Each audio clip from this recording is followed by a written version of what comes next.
Takaipedza tichida chi. Yema witness ndeyimwe yakanga yakapinzwa yekuchainge simamusina uizwa mambo. Yema witness ndeyimwe yakazopinda. Sati nyaya yacho here displaced data. Aisati amunotomboinzwa mafambiro. Sando yanda inoite This is a new case.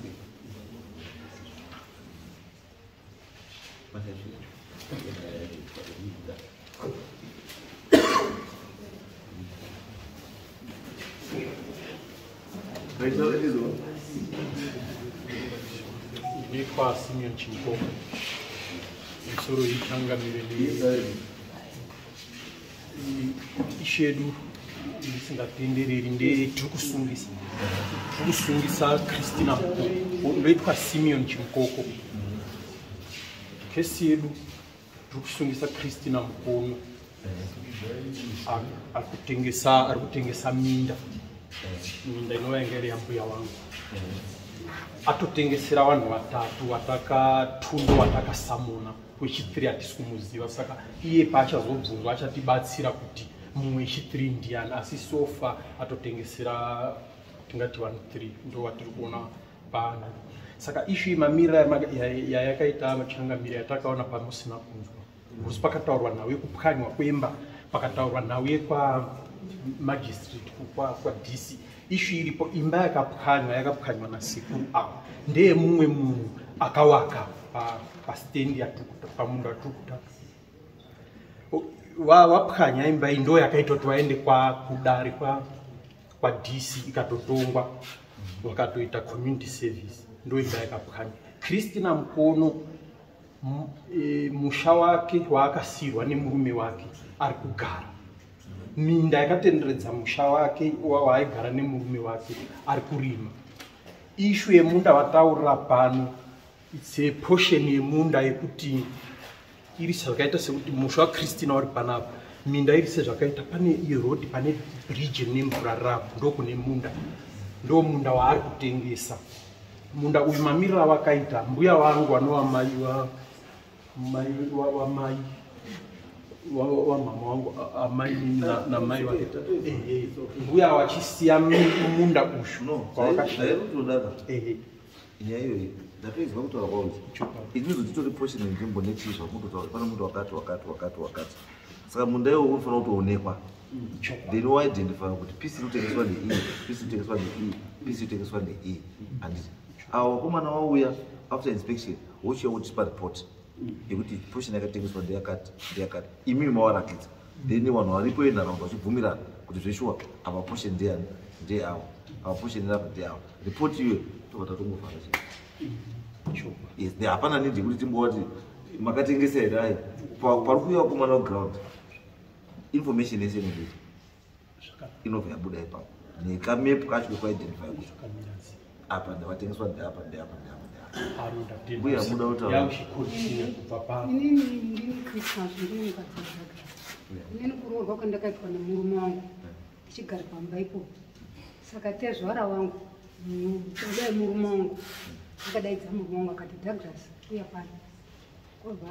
kwabva asimuka Douglas namuba wacho wakubhoenda wabva watora kapisi kakadai kemuti wabva wakoma koko kaDouglas ndio stendi yako nemukadzi wako nanhasi ndopetiri waibva waenda kumunda wanaenda kupa madzinduro angu mangani mairi kazi ndowaindorima saka ndoenda ndorima tati ndokubasa ndaitobva kubasa ndichipa vanhu mari tichirimisa munda iwo kuzoti murume wangu kushaka kwaakaita ndaa ndiri kundorima yangu problem akazoti nditengesekawo ikari kutaura ndine problem yemadziso mukazimana panotaura nyaya kuti nditengese land haitengeswi saka inini ndandisina mari no tsvagai dzimwe nzira dzekuwana mari not dzekutengesa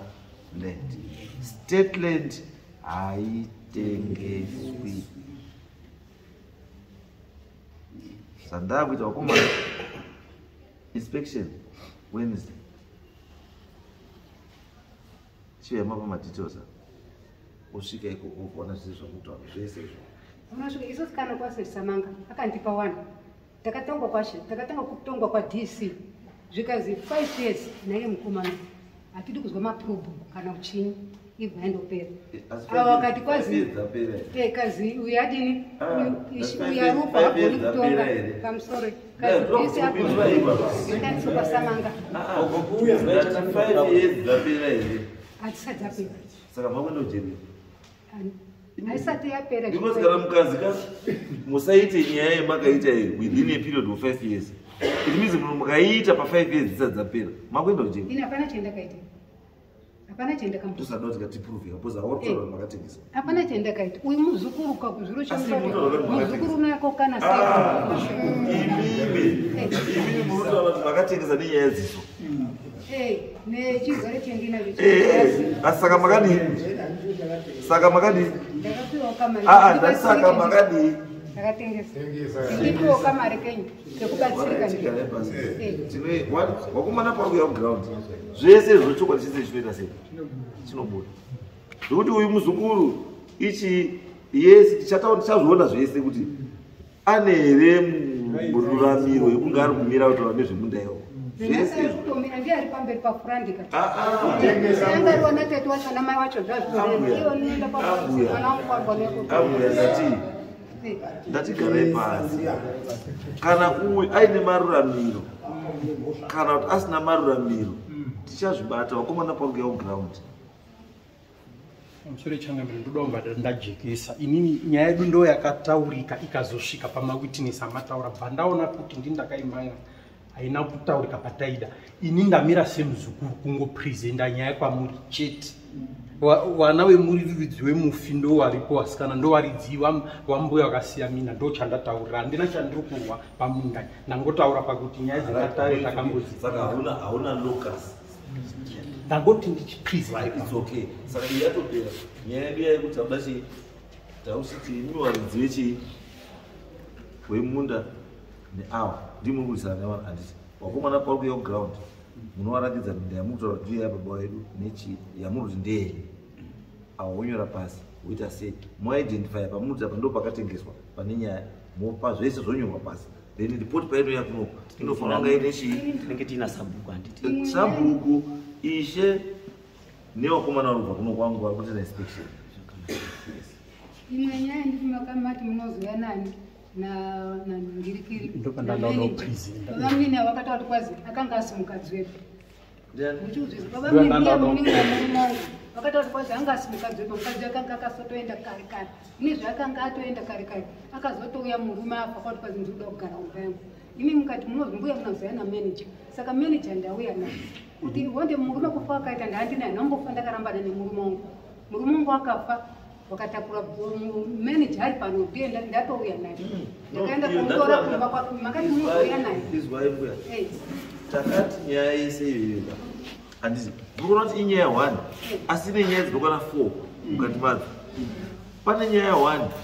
yekutengesa minda pane nyaya 2 yeownership handiti pane nyaya 3 yekutsvaya kuti tiprove to authenticate kuti pakazofa murume manga muchiri mukadzi wake here kana kuti mamusiri mukadzi wake anozita izvo hayi vakanikuya